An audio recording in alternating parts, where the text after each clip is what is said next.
ಇಂದು ಮಧ್ಯಾಹ್ನ ಪ್ರಾಯೋಜಕರು ಸನ್ premium refined sunflower oil, ಸಹ ಪ್ರಾಯೋಜಕರು Malabar gold and diamonds, forks wagon, ocean pearl. ನಮಸ್ಕಾರ. ಇಂದು ಮಧ್ಯಾಹ್ನ ನ್ಯೂಸ್ ಬುಲೆಟಿನ್ಗೆ ಸ್ವಾಗತ. ನಾನು ಗೌತಮ್ ಶೆಟ್ಟಿ. ಈಗ ಸುದ್ದಿಗಳ ವಿವರ. ಕೊರೋನಾ ಸೋಂಕು ಪಾಸಿಟಿವ್ ಕಂಡು ಬಂದಿರುವಂತಹ ವ್ಯಕ್ತಿಯನ್ನ 24 ಗಂಟೆ ಕಳೆದರೂ ಆಸ್ಪತ್ರೆಗೆ ಸಾಗಿಸದ ಆರೋಗ್ಯ ಇಲಾಖೆ ವಿರುದ್ಧ ಸ್ಥಳೀಯರು ವ್ಯಕ್ತಪಡಿಸಿರುವಂತಹ ಘಟನೆ ಪಡುಬಿದ್ರಿ ಸಮೀಪ ನಡೆದಿದೆ. ಮಹಾರಾಷ್ಟ್ರದಿಂದ ಬಂದು 14 ದಿನ ಕ್ವಾರಂಟೈನ್ಗೆ ಒಳಪಟ್ಟು ಮನೆಗೆ ಬಂದಂತಹ ವ್ಯಕ್ತಿಗೆ ಸೋಂಕು ದೃಢವಾದಂತಹ ಹಿನ್ನೆಲೆಯಲ್ಲಿ ಉಚ್ಚಿಲದ ಪೊಲ್ಯ ರಸ್ತೆಯಲ್ಲಿರುವಂತಹ ಅವರ ನಿವಾಸದ ಅಪಾರ್ಟ್ಮೆಂಟ್ ಅನ್ನ ಸೀಲ್ ಡೌನ್ ಮಾಡಲಾಗಿದೆ. ಆದರೆ ಇದುವರೆಗೂ ಕೂಡ ಸೋಂಕಿತ ವ್ಯಕ್ತಿಯನ್ನ ಆಸ್ಪತ್ರೆಗೆ ದಾಖಲಿಸುವಂತಹ ಕೆಲಸಗಳಾಗಿಲ್ಲ. ಅಲ್ಲದೆ ಅವರಿಗೆ ನಿನ್ನೆ ರಾತ್ರಿಯಿಂದ ಹೊಟ್ಟೆಗೆ ಅನ್ನ ಆಹಾರವನ್ನ ಕೂಡ ಕೊಟ್ಟಿಲ್ಲ. ನಮ್ಮನ್ನ ಸ್ಥಳೀಯ ಗ್ರಾಮ ಪಂಚಾಯತ್ ಅಧಿಕಾರಿಗಳು ನೋಡೋದಿಕ್ಕೆ ಬಂದಿಲ್ಲ ಅಂತ ಅವರ ಪತ್ನಿ ಆರೋಪವನ್ನ ಮಾಡಿದ್ದಾರೆ. ಇನ್ನು ಇಲಾಖೆಯ ಮಾಹಿತಿಯಂತೆ ಸೋಂಕಿತ ವ್ಯಕ್ತಿಯನ್ನ ಆಸ್ಪತ್ರೆಗೆ ಸಾಗಿಸಿರುವುದಾಗಿ ಪತ್ರಿಕೆಯಲ್ಲಿ ವರದಿಯಾಗಿತ್ತು.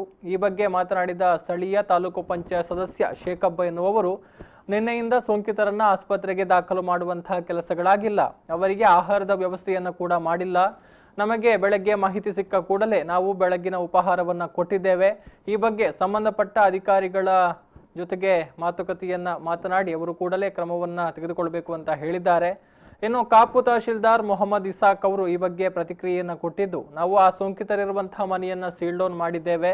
ಪಡುಬಿದ್ರಿ ಪ್ರಾಥಮಿಕ ಆರೋಗ್ಯ ಕೇಂದ್ರದ ವೈದ್ಯಾಧಿಕಾರಿ ಬಿಬಿ ರಾವ್ ಅವರಿಗೆ ಈ ಒಂದು ವ್ಯಕ್ತಿಯನ್ನ ಆಸ್ಪತ್ರೆಗೆ ಸಾಗಿಸಲು ಸೂಚನೆ ಕೊಟ್ಟಿದ್ದೇವೆ. ನಿನ್ನೆಯೇ ಸಾಗಿಸಬೇಕಾಗಿದ್ದು, ಈ ಬಗ್ಗೆ ವಿಚಾರಣೆಯನ್ನ ಮಾಡ್ತೇವೆ, ಏನಾಗಿದೆ ಅನ್ನುವಂಥದ್ದನ್ನ ಪರಿಶೀಲನೆ ಮಾಡ್ತೇವೆ ಎನ್ನುವಂತಹ ವಿಚಾರವನ್ನ ಹೇಳಿದ್ದಾರೆ.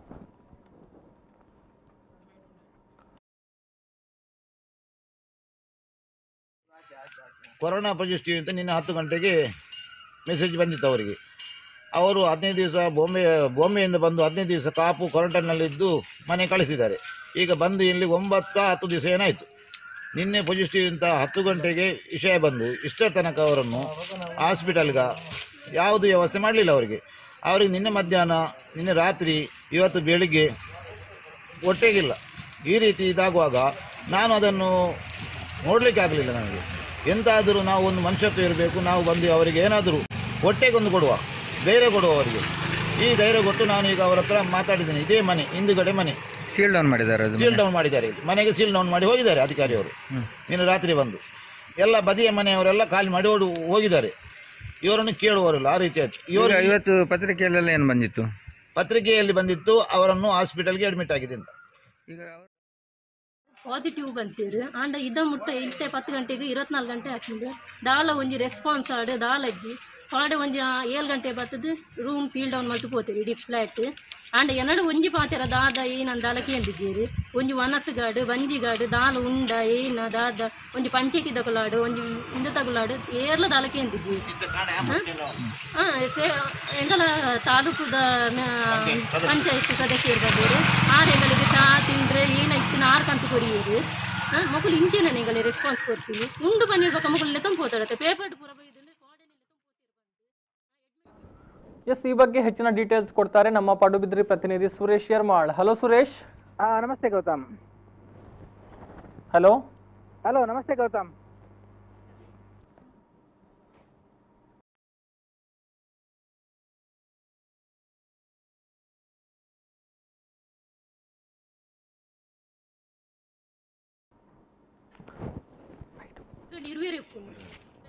ರಿಪೋರ್ಟ್ ಬೈದಿಂಡು ಪಾಸಿಟಿವ್ ಬಂತೀರು ಆಂಡ ಇದ ಮುಟ್ಟ ಇತ್ತೆ 10 ಗಂಟೆಗೆ 24 ಗಂಟೆ ಹಾಕಿಂದು ದಾಲ ಒಂಜಿ ರೆಸ್ಪಾನ್ಸ್ ಆಡು ದಾಲಜ್ಜಿ ಪಾಡೆ ಒಂಜಿ 7 ಗಂಟೆ ಬರ್ತದೆ ರೂಮ್ ಸೀಲ್ ಡೌನ್ ಮಲ್ತು ಪೋತೀರಿ ಇಡೀ ಫ್ಲಾಟ್. ಆಂಡ ಎನಡು ಒಂಜಿ ಪಾತೆರ ದಾದ ಏನಂದ ದಾಲಕ್ಕೆ ಎಂದಿದ್ದೀರಿ. ಒಂಜಿ ವನಸ್ಗಾಡು ಬಂಜಿಗಾಡು ದಾಲ ಉಂಡ ಏನ ದಾದ ಒಂಜಿ ಪಂಚಾಯತಿ ತಗೊಲಾಡು ಒಂಜಿ ಇಂದ ತಗೊಲಾಡು ಏರ್ಲ ದಾಲಕ್ಕೆ ಎಂದಿದ್ದೀರಿ. ಎಂಗಲ ತಾಲೂಕುದ ಪಂಚಾಯತ್ ಸದಸ್ಯರು ಬಂದಿರು. ಎಂಗಳಿಗೆ ಚಾ ತಿಂದ್ರೆ ಏನಾಯ್ತು 6 ಕಂತು ಕೊಡಿಯರು. ಮಕ್ಕಳು ಇಂಚೆನ ನಿಂಗಲ್ಲಿ ರೆಸ್ಪಾನ್ಸ್ ಕೊಡ್ತೀನಿ ಉಂಡು ಬಂದಿರ್ಬೇಕು. ಮಕ್ಕಳು ತಂಪೋತಾಡತ್ತೆ ಪೇಪರ್ ಪೂರ ಬೈದು ಕಾಡೆನೆಲ್ಲ ತಂಪೋತಿರು ಬಂದು ಅಡ್ಮಿಟ್ ಮಲ್ದೇರು ಬಂದು ಬೈದಿಂಡು ಅವು ಎಂಚೆ ಪೇಪರ್ ಡಬಲ್ ಪೂರ ಪಾಡಿಯರು.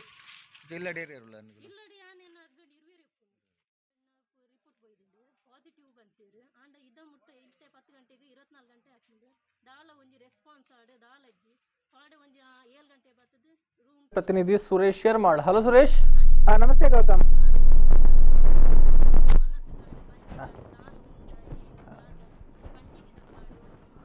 ತಾಂತ್ರಿಕ ಕಾರಣದಿಂದ ಕನೆಕ್ಟ್ ಆಗಿಲ್ಲ. ಇನ್ನು ವ್ಯಕ್ತಿಯನ್ನ ಆಸ್ಪತ್ರೆಗೆ ದಾಖಲು ಮಾಡಬೇಕಾಗಿತ್ತು, ಆದರೆ ಇನ್ನೂ ಕೂಡ ಮಾಡಿಲ್ಲ ಎನ್ನುವಂತಹ ಆರೋಪವನ್ನ ಈಗ ಸೋಂಕಿತ ವ್ಯಕ್ತಿಯ ಮನೆಯವರು ಮಾಡ್ತಾ ಇದ್ದಾರೆ. ಇನ್ನು ಈ ಬಗ್ಗೆ ನಾವು ಗಮನವನ್ನ ಹರಿಸ್ತೇವೆ, ಯಾಕಾಗಿ ಈ ರೀತಿ ಆಗಿದೆ ಎನ್ನುವಂಥದ್ರ ಬಗ್ಗೆ ಮಾಹಿತಿಯನ್ನ ಪಡಿತೇವೆ ಎನ್ನುವಂತಹ ಮಾಹಿತಿಯನ್ನ ಇಲ್ಲಿ ಪಡುಬಿದ್ರಿ ಅನ್ನುವಂಥ ಮಾಹಿತಿಯನ್ನ ಇಲ್ಲಿ ಅಧಿಕಾರಿಗಳು ಕೊಟ್ಟಿದ್ದಾರೆ ಅನ್ನುವಂಥದ್ದನ್ನು ನಾವು ಗಮನಿಸಬಹುದು.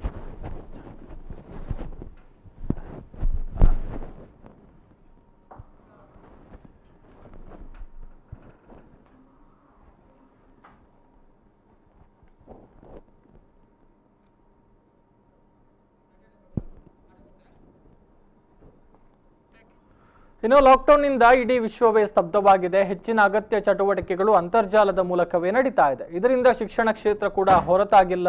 ದ್ವಿತೀಯ PUC ಮಕ್ಕಳಿಗೆ ಈಗ ಆನ್ಲೈನ್ನಲ್ಲೇ ತರಗತಿಗಳನ್ನು ನಡೆಸಲಾಗ್ತಾ ಇದೆ.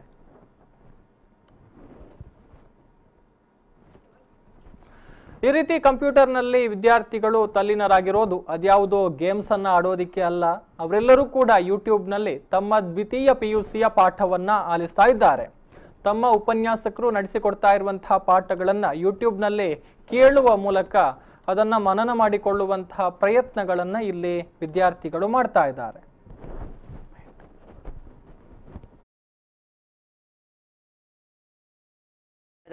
ಓದಿದಂಥ ಹಲವಾರು ಸಬ್ಜೆಕ್ಟ್ಗಳು ಒಳ್ಳೆಯ ರೀತಿಯಲ್ಲಿ ನಡೀತಾ ಇದೆ. ಅಂದರೆ ಫಿಸಿಕ್ಸ್ ಇರ್ಬೋದು, ಕೆಮಿಸ್ಟ್ರಿ ಇರ್ಬೋದು, ಮ್ಯಾಥಮ್ಯಾಟಿಕ್ಸ್ ಇರ್ಬೋದು. ನಾವು ಶಾಲೆಯಲ್ಲಿ ಯಾವ ರೀತಿಯಲ್ಲಿ ಕಲಿತೇವೋ ಅದೇ ರೀತಿಯಲ್ಲಿ ಇಲ್ಲಿಯೂ ಕೂಡ ಕಲಿಬೋದಾಗಿದೆ. ಆದರೆ ಶಾಲೆಯಲ್ಲಿ ನಾವು ಡೌಟ್ಸ್ ಕೇಳ್ಬೋದು, ಆದರೆ ಇಲ್ಲಿ ಡೌಟ್ಸ್ ಕೇಳುವ ಪರಿಭಾಷೆ ಬರುವುದಿಲ್ಲ. ಯಾಕಂತ ಹೇಳಿದರೆ ಅಷ್ಟು ಎಲಾಬರೇಟ್ ಆಗಿ ನಮಗೆ ಪಾಠ ಮಾಡ್ತಾರೆ. ಪಾಠಗಳಲ್ಲಿ ಬರುವಂತಹ ಇಂಚ್ ಡೌಟ್ಗಳು ನಮಗೆ ಕ್ಲಿಯರ್ ಆಗುವ ರೀತಿಯಲ್ಲಿ ಗುರುಗಳು ಯಾರಿದ್ದಾರೆ ಅವರು ಪಾಠ ಮಾಡ್ತಾರೆ. ಟೀಚರ್ಸ್, ಲೆಕ್ಚರರ್ಸ್ ಎಲ್ಲ ಒಳ್ಳೆ ರೀತಿಯಲ್ಲಿ ಪಾಠ ಮಾಡ್ತಾ ಇದ್ದಾರೆ. ನಾವು ಇದರಲ್ಲಿ ನಾವು ಏನು ಹೇಳಬೇಕಾದಿಲ್ಲ, ನಾವು ವಿದ್ಯಾರ್ಥಿಗಳು. ಇನ್ನು ಉಪನ್ಯಾಸಕರು ಮಾಡಿರುವಂತಹ ಪಾಠಗಳು ಏನಿದಾವೋ ಅವುಗಳನ್ನು ಯೂಟ್ಯೂಬ್ಗೆ ಅಪ್ಲೋಡ್ ಮಾಡಲಾಗ್ತಾ ಇದೆ. ಲಾಕ್ಡೌನ್ನಿಂದ ಶಾಲೆಗೆ ಬರಲಾಗದ ದ್ವಿತೀಯ PUC ವಿದ್ಯಾರ್ಥಿಗಳಿಗೆ ಸಂಬಂಧಿಸಿದಂತಹ ತರಗತಿಗಳನ್ನು ಯೂಟ್ಯೂಬ್ ಮೂಲಕವೇ ಈಗ ನಡೆಸಲಾಗ್ತಾ ಇದೆ. ಅಂದ ಹಾಗೆ ಈ ಒಂದು ನಿರ್ಧಾರವನ್ನು ದಕ್ಷಿಣ ಕನ್ನಡ ಪದವಿ ಪೂರ್ವ ಕಾಲೇಜು ಪ್ರಾಂಶುಪಾಲರ ಒಕ್ಕೂಟ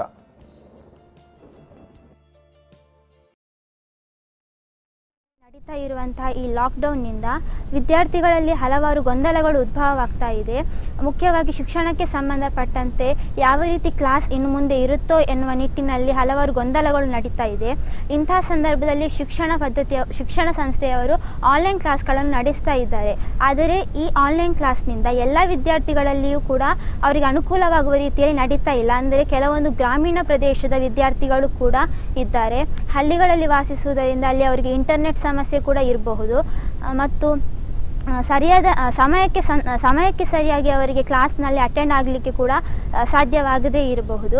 ಹೀಗಾಗಿ ಪ್ರಿನ್ಸಿಪಲ್ ಅಸೋಸಿಯೇಷನ್ನಿಂದ ನಡೆಯುವಂತಹ ಈ ಯೂಟ್ಯೂಬ್ ಕ್ಲಾಸ್ನಿಂದ ಎಲ್ಲ ವರ್ಗದ ವಿದ್ಯಾರ್ಥಿಗಳು ಕೂಡ ಯೂಟ್ಯೂಬ್ ಕ್ಲಾಸಲ್ಲಿ ಅಟೆಂಡ್ ಆಗ್ಬೋದು. ಅಂದರೆ ಇದರಲ್ಲಿ ಯಾವುದೇ ರೀತಿಯ ಸಮಯದ ಸಂದರ್ಭಕ್ಕೆ ತಕ್ಕಂತೆ ಕ್ಲಾಸ್ ಅಟೆಂಡ್ ಆಗಬೇಕಂತೇನಿಲ್ಲ. ಯಾವ ಸಂದರ್ಭದಲ್ಲಿಯೂ ಕೂಡ ತಮಗೆ ಅನುಗುಣವಾಗುವಂಥ ಸಂದರ್ಭದಲ್ಲಿ ಅವರು ಕ್ಲಾಸ್ನಲ್ಲಿ ಅಟೆಂಡ್ ಆಗ್ಬೋದು. ಮತ್ತು ಕೆಲವೊಂದು ವಿದ್ಯಾರ್ಥಿಗಳಿಗೆ ಮೊಬೈಲ್ ಇಲ್ಲದೇ ಇರಬಹುದು. ಈ ಸಂದರ್ಭದಲ್ಲಿ ತಮ್ಮ ಸ್ನೇಹಿತರ ಅಥವಾ ಅಕ್ಕಪಕ್ಕದವರ ಸಂಬಂಧಿಕರ ಮೊಬೈಲ್ಗಳನ್ನು ಉಪಯೋಗಿಸಿಕೊಂಡು ಸ್ವಲ್ಪ ಶಿಕ್ಷಣವನ್ನು ಪಡೆಯಬಹುದು. ಈ ರೀತಿ ಮತ್ತು ಒಂದು ವೇಳೆ ಅವರಿಗೆ ಲಾಕ್ಡೌನ್ನಿಂದ ವಿದ್ಯಾರ್ಥಿಗಳ ಭವಿಷ್ಯವನ್ನ ಪರಿಗಣಿಸಿ ತೆಗೆದುಕೊಂಡಿರುವಂತಹ ಈ ಒಂದು ನಿರ್ಧಾರ ವಿದ್ಯಾರ್ಥಿಗಳ ಸಮಯದ ಸದ್ಬಳಕೆಗೆ ಕೂಡ ಒಂದು ಅವಕಾಶವನ್ನು ಒದಗಿಸಿದೆ. ಆಚಾರ್ಯರ ಸಂಘದವರು ಎಲ್ಲರೂ ಸೇರಿ ಯೂಟ್ಯೂಬ್ನಲ್ಲಿ ನಮಗಾಗಿ ಕ್ಲಾಸಸ್ಸನ್ನು ಮಾಡ್ತಿದ್ದಾರೆ. ಇದು ನಮಗೆ ತುಂಬ ಈ ರಜೆಯಲ್ಲಿ ನಮಗೆ ಮಾಡೋಕ್ಕೆ ಓದೋಕ್ಕೆ ಎಲ್ಲ ತುಂಬ ಕಷ್ಟ ಆಗ್ತಿದೆ. ಅಂದರೆ ಲೈವ್ ಆನ್ಲೈನ್ ಕ್ಲಾಸಸ್ ಎಲ್ಲ ಮಾಡುವುದರಿಂದ. ಸೊ ಹೀಗೆ ಆನ್ಲೈನಲ್ಲಿ ಯೂಟ್ಯೂಬಲ್ಲಿರುವುದರಿಂದ ಡೌನ್ಲೋಡ್ ಮಾಡಿ ಮತ್ತೆ ಸ್ವಲ್ಪ ಸಮಯ ಆದಮೇಲೆ ನೋಡ್ಬೋದು. ಮತ್ತು ಅರ್ಥ ಆಗಲಿಲ್ಲದಿದ್ದರೆ ಇನ್ನೊಮ್ಮೆ ಪ್ಲೇ ಮಾಡಿ ನೋಡ್ಬೋದು. ಮತ್ತು ಟೀಚರ್ಸ್ ಕೂಡ ಅದರಲ್ಲಿ ಕಲಿಸುವ ಟೀಚರ್ಸ್ ತುಂಬ ಒಳ್ಳೆಯದಾಗಿ ಕಲಿಸಿದ್ದಾರೆ.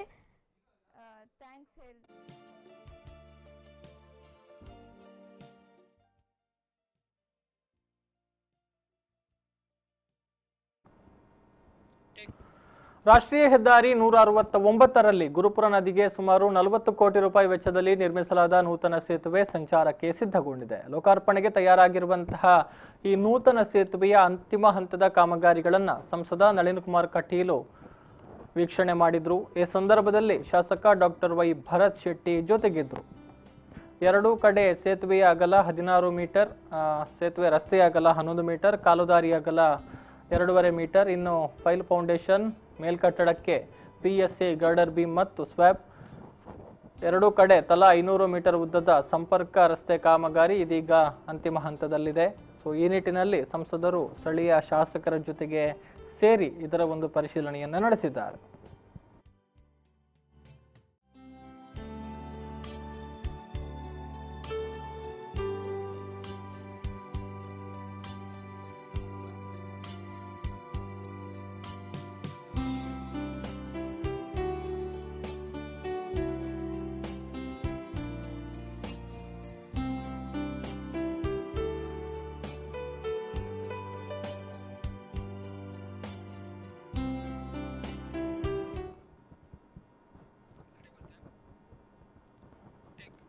ಇನ್ನು ಖ್ಯಾತ ವೈದ್ಯ, ಸಾಹಿತಿ, ಬಾಯಿ ಮುಖ ದವಡೆ ಚಿಕಿತ್ಸಕರಾಗಿರುವಂತಹ ಡಾಕ್ಟರ್ ಮುರಳಿ ಮೋಹನ್ ಚೂಂತಾರು ಅವರ 11ನೆಯ ಕೃತಿ ಸಂಕಲ್ಪ 2020 ಕೋವಿಡ್-19 ಆರೋಗ್ಯ ಮಾರ್ಗದರ್ಶಿ ಕೃತಿ ಮಂಗಳೂರಿನ ಪ್ರೆಸ್ ಕ್ಲಬ್ನಲ್ಲಿ ಬಿಡುಗಡೆಗೊಂಡಿತು. ಕೊರೋನಾ ಗುಂಪಿನ ವೈರಾಣುವಿನಿಂದ ಹರಡುವಂತಹ ಕೋವಿಡ್-19 ರೋಗವನ್ನು ಗುರುತಿಸೋದು ಹೇಗೆ, ತಡೆಗಟ್ಟೋದು ಹೇಗೆ ಮತ್ತು ಬಾರದಂತೆ ಹೇಗೆ ಮುನ್ನೆಚ್ಚರಿಕೆಯನ್ನು ವಹಿಸಬೇಕು ಅನ್ನುವಂತಹ ವಿಚಾರದ ಬಗ್ಗೆ ಮಾಹಿತಿ ಇರುವಂತಹ ಪುಸ್ತಕ ಇದಾಗಿದ್ದು, ಕ್ಯಾಪ್ಟನ್ ಗಣೇಶ್ ಕಾರ್ಣಿಕ್ ಅವರು ಈ ಒಂದು ಕೃತಿಯನ್ನ ಬಿಡುಗಡೆಗೊಳಿಸಿದರು.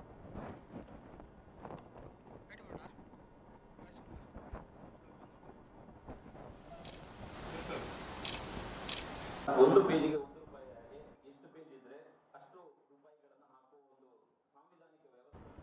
ಈ ವೇಳೆ ಮಾತನಾಡಿದ ಕ್ಯಾಪ್ಟನ್ ಗಣೇಶ್ ಕಾರ್ಣಿಕ್ ಅವರು ಕೊರೋನಾದಿಂದ ನಾವು ಹೇಗೆ ಪಾರಾಗಬಹುದು ಎಂಬ ಬಗ್ಗೆ ಸುಲಭವಾಗಿ ಅರ್ಥವಾಗುವ ರೀತಿಯಲ್ಲಿ ಸುಂದರವಾದ ಪುಸ್ತಕವನ್ನ ಡಾಕ್ಟರ್ ಮುರಳಿ ಮೋಹನ್ ಚೂಂತಾರು ಅವರು ಬರೆದಿದ್ದಾರೆ.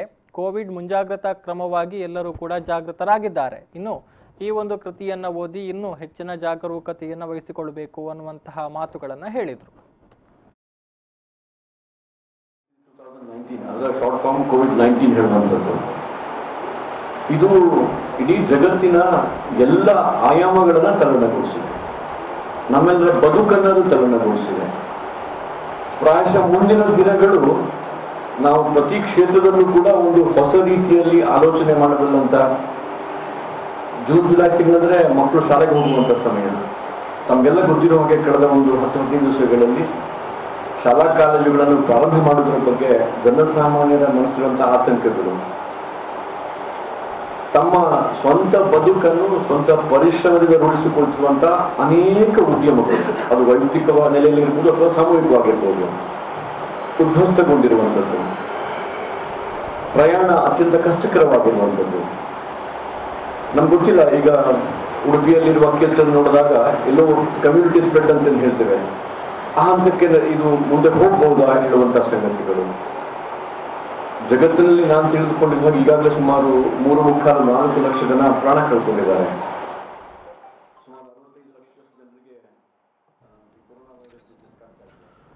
ಇನ್ನು ಇದೇ ವೇಳೆ ಮಾತನಾಡಿದ ದಕ್ಷಿಣ ಕನ್ನಡ ಜಿಲ್ಲಾ ಕನ್ನಡ ಸಾಹಿತ್ಯ ಪರಿಷತ್ನ ಅಧ್ಯಕ್ಷರಾದ ಪ್ರದೀಪ್ ಕುಮಾರ್ ಕಲ್ಕೂರ್ ಅವರು ಮಾತನಾಡಿ, ಕಳೆದ 10 ವರ್ಷದಿಂದ ಡಾಕ್ಟರ್ ಮುರಳಿ ಮೋಹನ್ ಚೂಂತಾರು ಅವರು ಸಾಹಿತ್ಯ ಕ್ಷೇತ್ರದಲ್ಲಿ ತೊಡಗಿಸಿಕೊಂಡು ವೈದ್ಯಕೀಯ ವೃತ್ತಿಯಲ್ಲೂ ಕೂಡ ತೊಡಗಿಸಿಕೊಂಡಿರುವಂಥದ್ದು ಅಭಿನಂದನೀಯ ವಿಚಾರ ಅಂತ ಹೇಳಿದರು. ಸಾಹಿತ್ಯ ಕ್ಷೇತ್ರದಲ್ಲಿ ಅವರು ಇಲ್ಲಿದ್ದುಕೊಂಡು ಅವರು ದಂತ ವೈದ್ಯರಾಗಿದ್ದುಕೊಂಡು ಹೋಮ್ಗಾರ್ಡ್ ಕಮಾಂಡೆಂಟ್ ಅದು ಯಾವುದೇ ಇಲ್ಲ, ಇನ್ನೊಂದು ಮೊದಲಾಗಿರ್ಬೋದು, ಪಕ್ಕದ ಕಾಸರಗೋಡಿನ ಜಿಲ್ಲೆಯಲ್ಲಿ ಮಂಜೇಶ್ವರ ತಾಲೂಕಿನಲ್ಲೂ ಸೇವೆಯನ್ನು ಸಲ್ಲಿಸುತ್ತಾ ಎಲ್ಲ ರೀತಿಯ ಜನರ ಒಳ ಆಂತರ್ಯದ ಅಪೇಕ್ಷೆಗಳನ್ನು ಅಥವಾ ಉಪೇಕ್ಷೆಗಳನ್ನು ತನ್ನದಾಗಿರಿಸಿಕೊಂಡು ತಾನು ಕಲಿತ ವಿದ್ಯೆಯ ನೆಲೆಯನ್ನು ಜನಸಾಮಾನ್ಯ ಭಾಷೆಯಲ್ಲಿ ನಮಗೆಲ್ಲರಿಗೂ ಅರ್ಥೈಸುವ ರೀತಿಯಲ್ಲಿ ಮತ್ತು ಜನಜಾಗೃತಿಯ ಸ್ವರೂಪದಲ್ಲಿ ತನ್ನ ವೈಚಾರಿಕ ಲೇಖನಗಳು ಮತ್ತು ಈಗಾಗಲೇ ಪ್ರಕಟಿತವಾದಂತಹ ಮತ್ತು ಬಹಳ ಜನೋಪಯೋಗವಾದಂತಹ ಹಲವಾರು ಪುಸ್ತಕಗಳನ್ನು ಸಮಾಜಕ್ಕೆ ಕೊಡಮಾಡುವಂಥ ಕೆಲಸವನ್ನು ಡಾಕ್ಟರ್ ಮುರಳಿ ಮೋಹನ್ ಚೂಂತಾರು ಅವರು ಮಾಡಿದ್ದಾರೆ. ಇಡೀ ಪ್ರಪಂಚವೇ ನಮ್ಮನ್ನು ಮೊದಲುಗೊಂಡು ಮಾತಿಯಾರ ಹೇಳ್ತಾ ಇದ್ರು,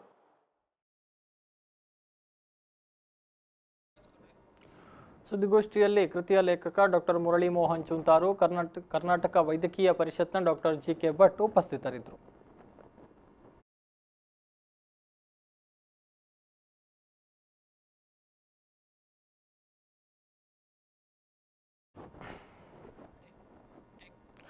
ಲಾಕ್ಡೌನ್ ಅವಧಿ ಮುಗಿತಾ ಬರ್ತಾ ಇದ್ದು ಇದೀಗ ದೇವಸ್ಥಾನಗಳನ್ನು ಭಕ್ತರಿಗೆ ತೆರೆಯಲು ಸಮಯ ಕೂಡಿ ಬಂದಿದೆ. ಜೂನ್ 8ರಿಂದ ಭಕ್ತಾದಿಗಳಿಗೆ ದೇವರ ದರ್ಶನಕ್ಕೆ ಅವಕಾಶಗಳು ಸಿಗ್ತಾ ಇದೆ. ಇನ್ನು ಶ್ರೀ ಕ್ಷೇತ್ರ ಧರ್ಮಸ್ಥಳದಲ್ಲಿ ಶ್ರೀ ಮಂಜುನಾಥ ಸ್ವಾಮಿಯ ದರ್ಶನಕ್ಕೆ ಸಾರ್ವಜನಿಕರಿಗೆ ಮುಕ್ತ ಅವಕಾಶವನ್ನ ಜೂನ್ 8ರಿಂದ ಮಾಡಿಕೊಡಲಾಗುತ್ತೆ ಅಂತ ಧರ್ಮಸ್ಥಳದ ಧರ್ಮಾಧಿಕಾರಿ ಡಾಕ್ಟರ್ ಡಿ ವೀರೇಂದ್ರ ಹೆಗ್ಗಡೆಯವರ ಆಪ್ತ ಕಾರ್ಯದರ್ಶಿ ವೀರು ಶೆಟ್ಟಿಯವರು ಮಾಹಿತಿಯನ್ನು ಕೊಟ್ಟಿದ್ದಾರೆ. ಮುಜರಾಯಿ ಇಲಾಖೆಯ ಆದೇಶದಂತೆ ಕೊಲ್ಲೂರು, ಕಟೀಲು ದೇವಸ್ಥಾನಗಳು ಕೂಡ ಜೂನ್ 8ರಿಂದ ತೆರೆದುಕೊಳ್ಳಲಿದೆ. ಆದರೆ ಈ ಎರಡು ದೇವಾಲಯಗಳಲ್ಲಿ ಸದ್ಯಕ್ಕೆ ಅನ್ನಪ್ರಸಾದದ ವ್ಯವಸ್ಥೆ ಇರೋದಿಲ್ಲ. ದೇವರ ದರ್ಶನಕ್ಕೆ ಧರ್ಮಸ್ಥಳ ದೇವಳದಲ್ಲಿ ಅನ್ನಪೂರ್ಣ ಭೋಜನ ಮಂದಿರದಲ್ಲಿ ಸೂಕ್ತ ವ್ಯವಸ್ಥೆಯನ್ನ ಮಾಡಲಾಗಿದೆ. ಇನ್ನು ಬರುವಂತಹ ಭಕ್ತಾದಿಗಳು ಮುಖಕ್ಕೆ ಮಾಸ್ಕ್ ಅನ್ನು ಧರಿಸಿರಬೇಕು, ಥರ್ಮಲ್ ಸ್ಕ್ರೀನಿಂಗ್ಗೆ ಕಡ್ಡಾಯವಾಗಿ ಒಳಪಡಬೇಕು. ಅದರ ಜೊತೆಗೆ ಸಾಮಾಜಿಕ ಅಂತರವನ್ನು ಕೂಡ ಕಾಪಾಡಿಕೊಳ್ಳಬೇಕು. ಕೈಗೆ ಸ್ಯಾನಿಟೈಸರ್ಗಳನ್ನು ಹಾಕಿಕೊಂಡು ದೇವಸ್ಥಾನದ ಒಳಗೆ ಪ್ರವೇಶವನ್ನ ಮಾಡಬೇಕು ಅನ್ನುವಂತಹ ನಿಯಮಗಳನ್ನ ವಿಧಿಸಲಾಗಿದೆ.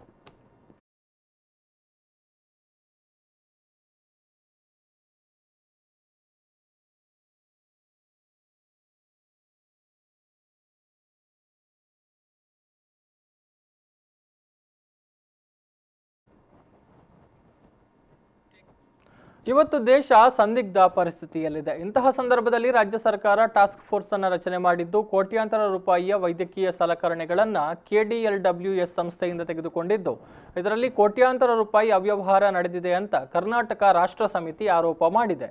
ಈ ಬಗ್ಗೆ ಮಂಗಳೂರಿನಲ್ಲಿ ಸುದ್ದಿಗೋಷ್ಠಿ ನಡೆಸಿ ಮಾತನಾಡಿದ ಕರ್ನಾಟಕ ರಾಷ್ಟ್ರ ಸಮಿತಿಯ ಉಪಾಧ್ಯಕ್ಷರಾದ ಅಮೃತ್ ಶೆಣೈ ಅವರು, ರಾಜ್ಯ ಸರ್ಕಾರ ವೈದ್ಯಕೀಯ ಸಲಕರಣೆಗಳನ್ನು ಪಡೆದುಕೊಂಡಿದ್ದು ಅದರಲ್ಲಿ ಕೋಟ್ಯಾಂತರ ರೂಪಾಯಿ ಅವ್ಯವಹಾರ ನಡೆದಿದೆ ಅಂತ ರಾಜ್ಯಾಧ್ಯಕ್ಷರಾದ ರವಿಕೃಷ್ಣ ರೆಡ್ಡಿಯವರು ಭ್ರಷ್ಟಾಚಾರ ನಿಗ್ರಹ ದಳಕ್ಕೆ ದೂರನ್ನು ಕೊಟ್ಟಿದ್ದಾರೆ. ನಮ್ಮ ದೇಶದಲ್ಲಿ ಆಗುವಂತಹ ಪ್ರತಿಯೊಂದು ಭ್ರಷ್ಟಾಚಾರವನ್ನ ಬಯಲಿಗೆ ಎಳೆದಿರುವುದು PSC ಸಾರ್ವಜನಿಕ ಲೆಕ್ಕಪತ್ರ ಸಮಿತಿಗೆ ಈ ದೂರನ್ನು ಕೊಡಲಾಗಿದೆ. ಆದರೆ ರಾಜ್ಯದ ವಿಧಾನಸಭಾ ಸ್ಪೀಕರ್ ಅವರು ಭ್ರಷ್ಟರಿಗೆ ರಕ್ಷಣೆ ಕೊಡುವಂತಹ ಕೆಲಸವನ್ನ ಮಾಡ್ತಾ ಇದ್ದಾರೆ. ಅವ್ಯವಹಾರದ ತನಿಖೆಗೆ ತಡೆಯನ್ನು ಒಡ್ಡಿದ್ದಾರೆ. ಇದು ಸರಿಯಲ್ಲ. ಕೂಡಲೇ ಕಾನೂನುಬದ್ಧವಾಗಿ ಲಭ್ಯವಿರುವಂತಹ ಎಲ್ಲ ಮಾರ್ಗಗಳನ್ನು ಬಳಸಿ ಭ್ರಷ್ಟರಿಗೆ ಶಿಕ್ಷೆ ಆಗುವ ಹಾಗೆ ಹೋರಾಟವನ್ನ ಮಾಡಿಯೇ ತೀರ್ತೇವೆ ಎನ್ನುವಂತಹ ಮಾತುಗಳನ್ನು ಹೇಳಿದರು.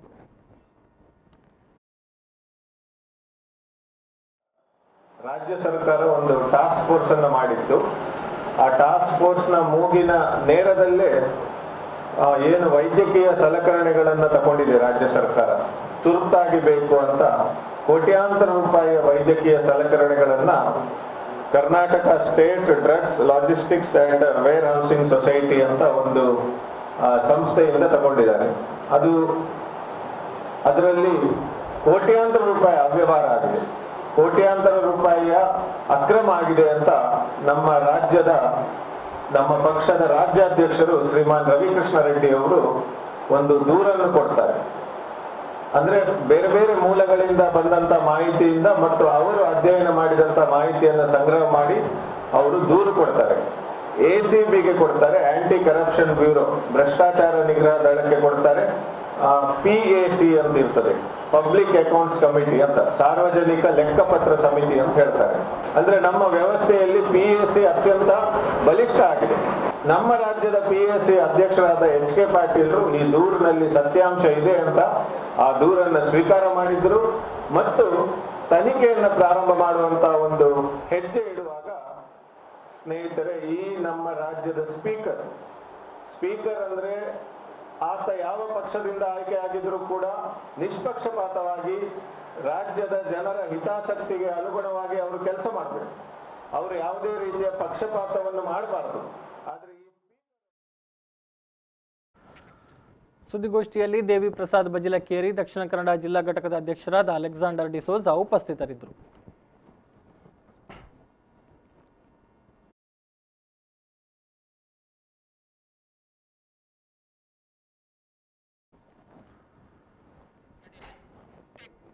ಇನ್ನು ಕೊರೋನಾ ಲಾಕ್ಡೌನ್ ಬಳಿಕ ಮುಚ್ಚಲ್ಪಟ್ಟಿದ್ದಂತಹ ಮಂಗಳೂರಿನ ಪಾಂಡೇಶ್ವರದಲ್ಲಿರುವ ಫೋರಂ ಪಿಜ್ಜಾ ಮಾಲ್ ಅನ್ನು ತೆರೆಯುವುದಕ್ಕೆ ಎಲ್ಲಾ ರೀತಿಯ ಸಿದ್ಧತೆಗಳು ಆಗ್ತಾ ಇದೆ. ಇವತ್ತು ಸ್ಯಾನಿಟೈಸರ್ಗಳನ್ನು ಬಳಸಿ ಸ್ವಚ್ಛತಾ ಕಾರ್ಯ ಮತ್ತು ಮುಂಜಾಗ್ರತಾ ಕ್ರಮವಾಗಿ ಹಲವಾರು ಕ್ರಮಗಳನ್ನು ತೆಗೆದುಕೊಳ್ಳಲಾಯಿತು. ಕಳೆದ 2.5 ತಿಂಗಳಿನಿಂದ ಕೊರೋನಾ ಮಹಾಮಾರಿಯಿಂದಾಗಿ ಮುಚ್ಚಿದ್ದಂತಹ ಮಾಲ್ಗಳನ್ನು ಓಪನ್ ಮಾಡಲು ರಾಜ್ಯ ಸರ್ಕಾರ ಅನುಮತಿಯನ್ನು ಕೊಟ್ಟಿದೆ. ಹೀಗಾಗಿ ಜೂನ್ 8ರಿಂದ ಮಂಗಳೂರಿನಲ್ಲಿ ಕೂಡ ಮಾಲ್ಗಳು ಪುನರಾರಂಭಗೊಳ್ಳಲಿದೆ. ಇನ್ನು ಮುಂಜಾಗ್ರತಾ ಕ್ರಮವಾಗಿ ಮಂಗಳೂರಿನ ಫೋರಂ ಪಿಜ್ಜಾ ಮಾಲ್ನಲ್ಲಿ ಸ್ಯಾನಿಟೈಸ್ ಫ್ಯೂಮಿಗೇಷನ್ ಅನ್ನು ಅಳವಡಿಕೆ ಮಾಡಲಾಯಿತು.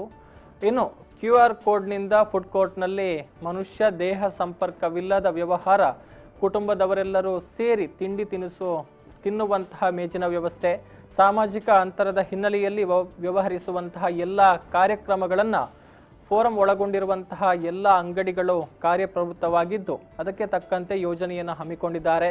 ಇದೆಲ್ಲವೂ ಕೂಡ ಅಪಾಯರಹಿತ ಯೋಜನೆಗಳಾಗಿ ಕಾರ್ಯಪ್ರವೃತ್ತವಾಗಲಿದೆ.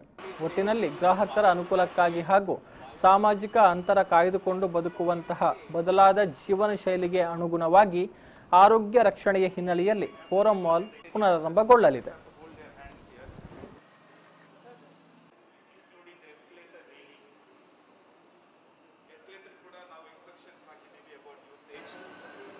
Social distance after every use ನಾವು ಸ್ಯಾನಿಟೈಸ್ ಮಾಡ್ತೀವಿ. ಅದಾದ್ಮೇಲೆ ಬ್ಯಾಂಡ್ ಬರುತ್ತೆ, ಸೇಫ್ಟಿ ಬ್ಯಾಂಡ್.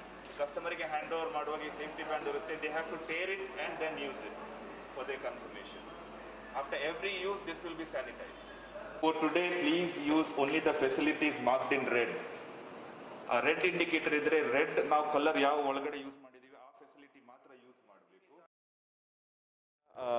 ಸುರಕ್ಷತಾ ಕ್ರಮಕ್ಕಾಗಿ ನಾವು ಕಳೆದ 2 ತಿಂಗಳಿಂದ ಶ್ರಮಪಟ್ಟು ಎಲ್ಲ ಗವರ್ಮೆಂಟಿನ ನಿರ್ದೇಶನ ಪ್ರಕಾರ ಎಲ್ಲ ವ್ಯವಸ್ಥೆಯನ್ನು ಮಾಡಿದ್ದೇವೆ. ನಿಮಗೆಲ್ಲರಿಗೆ ಅದರ ತುಣುಕನ್ನು ಇವತ್ತು ತೋರಿಸಿದ್ದೇವೆ. ಸೊ ಇದನ್ನು ಕಂಟಿನ್ಯೂಸ್ ಪ್ರೋಸೆಸ್ ಆಗಿ ನಾವು ನಮ್ಮ ಎಲ್ಲ ಮ್ಯಾನೇಜ್ಮೆಂಟ್ ಟೀಮು, ಸೆಕ್ಯೂರಿಟಿ, ಹೌಸ್ಕೀಪಿಂಗ್ ಎಲ್ಲ ಸೇರಿ ಇನ್ನು ಮುಂದೆ ನಮ್ಮ ಗ್ರಾಹಕರಿಗೆ ಒಂದು ಒಳ್ಳೆ ಸ್ವಚ್ಛತಾ ಕ್ರಮಗಳಿಂದ ಒಳಗೂಡಿದ ಒಂದು ಎನ್ವೈರ್ಮೆಂಟನ್ನು ಪ್ರೊವೈಡ್ ಮಾಡ್ತೇವೆ ಅಂತ ಅಶ್ಯೂರೆನ್ಸ್ ಕೊಡ್ತೇವೆ. ಸೊ ಜೂನ್ 8ನೇ ತಾರೀಕಿಂದ ನಾವು ಬೆಳಗ್ಗೆ 10 ಗಂಟೆಯಿಂದ ನಮ್ಮ ಬಾಗಿಲನ್ನು ತೆರೀತಾ ಇದ್ದೇವೆ ನಮ್ಮ ಗ್ರಾಹಕರಿಗೋಸ್ಕರ ರಾತ್ರಿ 8:30ರವರೆಗೆ. ಸೊ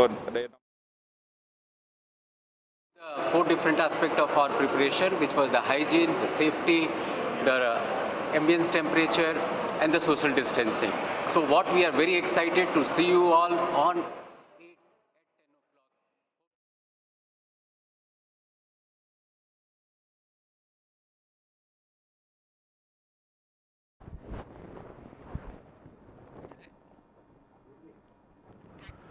ಇದಿಷ್ಟು ಮಧ್ಯಾಹ್ನದ ಸುದ್ದಿ. ಮುಂದಿನ ಸುದ್ದಿ ಮಾಹಿತಿ ಜೊತೆಗೆ ಮತ್ತೆ ಬರ್ತೀನಿ. ನೋಡ್ತಾ ಇರಿ V4 ನ್ಯೂಸ್. ನಮಸ್ಕಾರ.